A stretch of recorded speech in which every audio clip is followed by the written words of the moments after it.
हरे कृष्णा। नारायण ऋषि आगे कहते हैं, कृष का अर्थ है भगवान की भक्ति और न का अर्थ है उनका दास्य। अतः जो अपनी भक्ति और दास्य भाव देने वाले हैं वे कृष्ण कहलाते हैं। कृष सर्वार्थवाचक है, न से बीज अर्थ की उपलब्धि होती है। अतः सर्व बीज स्वरूप परम ब्रह्म परमात्मा श्री कृष्ण कहे गए हैं। नारद, अतीत काल की बात है। असंख्य ब्रह्माओं का पतन होने के बाद पश्चात भी जिनके गुणों का नाश नहीं होता है तथा गुणों में जिनकी समानता करने वाला कोई दूसरा नहीं है, वे भगवान श्री कृष्ण सृष्टि के आदि में अकेले ही थे। उस समय उनके मन में सृष्टि विषयक संकल्प का उदय हुआ। अपने अंश भूतकाल से प्रेरित होकर वे प्रभु सृष्टि कर्म के लिए उन्मुख हुए थे। उनका स्वरूप स्वेच्छामय है। वे अपनी इच्छा से ही दो रूपों में प्रकट हो गए। उनका वामांश स्त्री रूप में आविर्भूत हुआ और दाहिना भाग पुरुष रूप में। वे सनातन पुरुष उस दिव्य स्वरूपिणी स्त्री को देखने लगे। उनके समस्त अंग बड़े ही सुंदर थे। मनोहर चंपा के समान उसकी कांति थी। उस असीम सुंदरी देवी ने दिव्य स्वरूप धारण कर रखा था। मुस्कुराती हुई वह बंकिम भंगिमाओं से प्रभु की ओर ताक रही थी। उसने विशुद्ध वस्त्र धारण कर रखा था। रत्नमय दिव्य आभूषण उसकी शरीर की शोभा बढ़ा रहे थे। वे अपने चकोर चक्षुओं के द्वारा श्री कृष्ण की मुख चंद्र का निरंतर हर्षपूर्वक पान कर रही थी। श्री कृष्ण का मुखमंडल इतना सुंदर था कि उसके सामने करोड़ों चंद्रमा भी नगण्य थे। उस देवी ललाट के ऊपरी भाग में कस्तूरी की बिंदी थी। नीचे चंदन की छोटी छोटी बिंदियां थी। साथ ही मध्य ललाट में सिंदूर की बिंदी थी जो शोभा पा रही थी। प्रीतम के प्रति अनुरक्त चित्त वाली उस देवी के केश घुंघराले थे। मालती के पुष्पों का हार सुंदर उसे सुशोभित कर रहा था। करोड़ों चंद्रमाओं की प्रभा से सुप्रकाशित परिपूर्ण शोभा से इस देवी का शिव विग्रह संपन्न था। वह अपनी चाल से राजहंस एवं गजराज को उनके गर्व को नष्ट कर रही थी। श्री कृष्ण परम रसिक एवं रास के स्वामी हैं। उस देवी को देखकर रास के उल्लास में उल्लासित हो वे उसके साथ रास मंडल में पधारे। रास आरंभ हो गया। मानो स्वयं श्रृंगार की मूर्तिमान होकर नाना प्रकार की श्रृंगारोचित चेष्टाओं के साथ रसमय क्रीड़ा कर रहा हो। एक ब्रह्मा की संपूर्ण आयु पर्यंत यह रास चलता रहा। तत्पश्चात जगत पिता श्री कृष्ण को कुछ श्रम आ गया। वह नित्यानंदमय ने शुभ बेला में देवी के भीतर अपने तेज का आधान किया। उत्तम व्रत का पालन करने वाले नारद रास क्रीड़ा के अंत में श्री कृष्ण के असहाय तेज से शांत हो जाने के कारण उस देवी के शरीर से दिव्य प्रस्वेद बह चला और जोर जोर से सांस चलने लगी। उस समय जो श्रम जल था वह समस्त विश्व गोलोक बन गया और निश्वास वायु रूप में परिणित हो गई, जिसके आश्रय से सारा जगत वर्तमान है। संसार में जितने सजीव प्राणी हैं उन सबके भीतर इस वायु का निवास है। फिर वायु मूर्तिमान हो गई।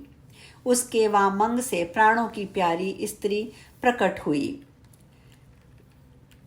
उसके 5 पुत्र हुए जो प्राणियों के शरीर में रहकर पंच प्राण कहलाते हैं।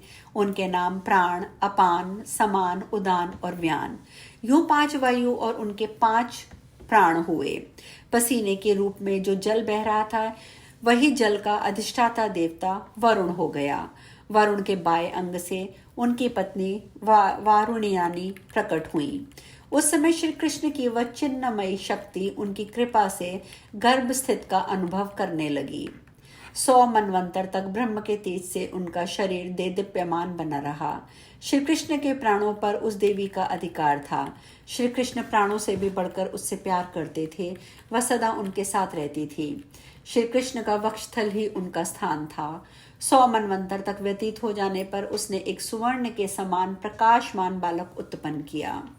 उसमें विश्व को धारण करने की समुचित योग्यता थी, किंतु उसे देखकर उस देवी का हृदय दुख से संतप्त हो गया।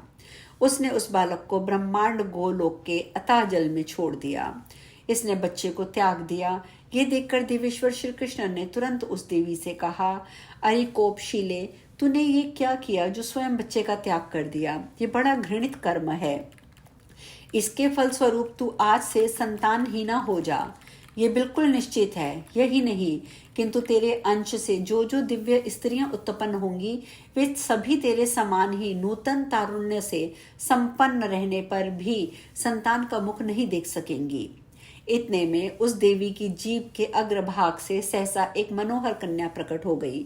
उसके शरीर का वर्ण शुक्ल था, वह श्वेत वर्ण के वस्त्र धारण किए थी। उसके दोनों हाथों में वीणा और पुस्तक से सुशोभित थे। संपूर्ण शास्त्रों की वह अधिष्ठात्री देवी रत्नमया आभूषणों से विभूषित थी।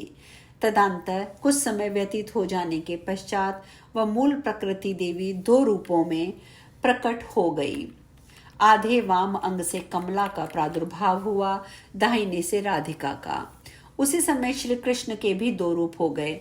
आधे दाहिने अंग से द्विभुज विराजमान रहे और बाएं अंग से 4 भुज वाले भगवान विष्णु का आविर्भाव हो गया। तब श्री कृष्ण ने सरस्वती से कहा, देवी तुम इन विष्णु की प्रिया बन जाओ। माननी राधा यहाँ रहेंगी, तुम्हारा परम कल्याण हो। इस प्रकार संतुष्ट होकर श्री कृष्ण ने लक्ष्मी को नारायण की सेवा में उपस्थित होने की आज्ञा प्रदान की। फिर तो जगत की व्यवस्था में तत्पर रहने वाले श्री विष्णु उन सरस्वती और लक्ष्मी देवियों के साथ वैकुंठ पधारे। मूल प्रकृति रूपा राधा के अंश से प्रकट होने के कारण वे देवियां भी संतान प्रसव करने में असमर्थ रहीं। फिर नारायण के अंग से 4 भुजा वाले अनेक पार्षद उत्पन्न हुए। सभी पार्षद गुण, तेज, रूप और अवस्था में श्रीहरि के समान थे। लक्ष्मी के अंग से उन्हीं के जैसे लक्षणों से संपन्न करोड़ों दासियां उत्पन्न हो गईं। मुनिवर नारद इसके बाद गोलेश्वर भगवान श्री कृष्ण के रोमकूप से असंख्य गोप प्रकट हो गए। अवस्था, तेज, रूप, गुण, बल और पराक्रम से वे सभी श्री कृष्ण के समान प्रतीत होते थे। प्राणों के समान प्रेम भाजन उन गोपों का परम प्रभु श्री कृष्ण को ने अपना पार्षद बना लिया। ऐसे ही श्री राधा के रोमकूपों से बहुत सी गोपांगनाएं प्रकट हो गईं।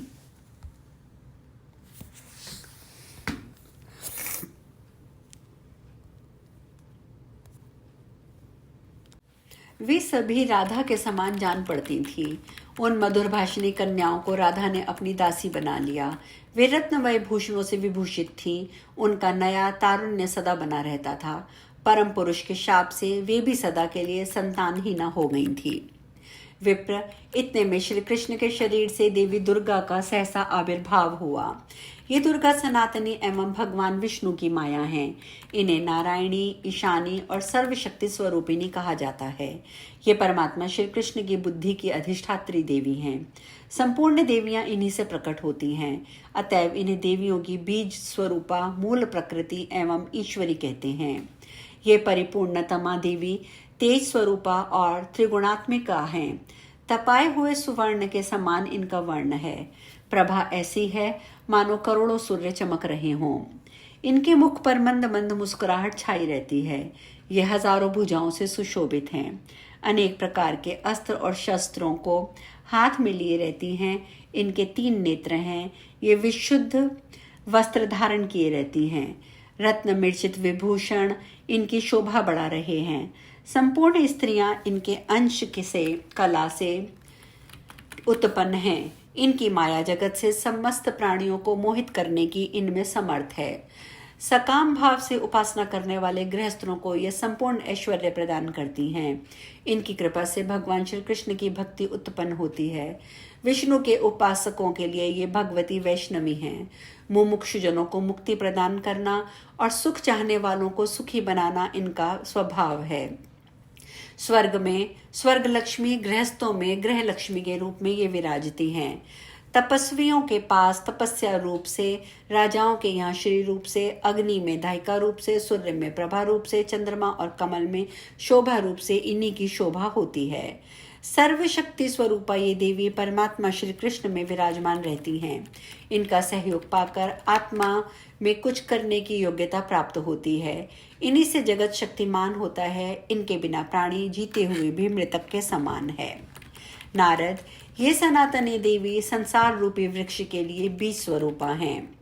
स्थिति, बुद्धि, फल, क्षुधा, पिपासा, दया, श्रद्धा, निद्रा, तंद्रा, क्षमा, मति, शांति, लज्जा, तुष्टि, पुष्टि, भ्रांति, कांति आदि सब इन्हीं दुर्गा के ही रूप हैं। ये देवी सर्वेश्वर श्री कृष्ण की स्तुति करके सब उनके सामने विराजमान हुई हैं। राधेश्वर श्री कृष्ण ने इन्हें एक रत्नमय सिंहासन प्रदान किया। महामुने इतने में चतुर्मुख ब्रह्मा अपनी शक्ति के साथ वहां पधारे। विष्णु के नाभि कमल से उनका पधारना हुआ। ज्ञानियों में श्रेष्ठ परम तपस्वी श्रीमान ब्रह्मा अपने हाथ में कमंडलू लिए थे। ब्रह्म तेज से उनका शरीर दीप्यमान हो रहा था। अपने चारों मुखों से वे भगवान श्री कृष्ण की स्तुति करने लगे। उस समय सैकड़ों चंद्रमाओं के समान प्रभावशाली उनकी परम सुंदरी शक्ति अग्निशुद्ध वस्त्र और रत्न मिश्रित आभूषणों से अलंकृत होकर सर्व कारण श्री कृष्ण की स्तुति करके पतिदेव के साथ श्री कृष्ण के सामने रत्नमय सिंहासन पर प्रसन्नता से बैठ गई। उसी समय भगवान श्री कृष्ण के दो रूप हो गए। उनका आधा बायां अंग महादेव के रूप में परिणित हो गया। दक्षिण अंग से गोपपति श्री कृष्ण रह गए। महादेव की कांति ऐसी थी मानो शुद्ध स्फटिक मणि हो। 1 अरब सूर्य के समान विष चमक रहे थे। भुजाएं पट्टिश त्रिशूल से सुशोभित थी। वे एक बाघंबर पहने हुए थे। तपाए हुए सुवर्ण के सदृश उनके वर्ण की आभा थी। सिर पर जटाओं का भार छवि बढ़ा रहा था। वे शरीर में भस्म लगाए हुए थे। मस्तक पर चंद्रमा की शोभा हो रही थी। मुखमंडल मुस्कान से भरा था। नीलकंठ से शोभा पाने वाले वे शंकर दिगंबर वेश में थे। सर्पों में ने भूषण बनकर उनके विभूषित कर रखा था। उनके दाहिने हाथ में रत्नों की बनी हुई सुसंस्कृत माला सुशोभित थी। वे अपने 5 मुखों से ब्रह्म ज्योति स्वरूप सनातन श्री कृष्ण के नाम का जप कर रहे थे। श्री कृष्ण सत्य स्वरूप परमात्मा एवं ईश्वर हैं। ये कारणों के कारण संपूर्ण मंगलों के मंगल, जन्म, मृत्यु, जरा, व्याधि, शोक, भय को हरने वाले और मृत्यु की भी मृत्यु हैं। मृत्यु की मृत्यु श्री कृष्ण की स्तुति करके मृत्युंजय के नाम से विख्यात हो गए। फिर महाभाग शंकर सामने रखे हुए रत्नमय सुरम्य सिंहासन पर विराजमान हो गए। आज हम कथा में यहीं विश्राम लेंगे। शेष कथा कल। हरे कृष्णा।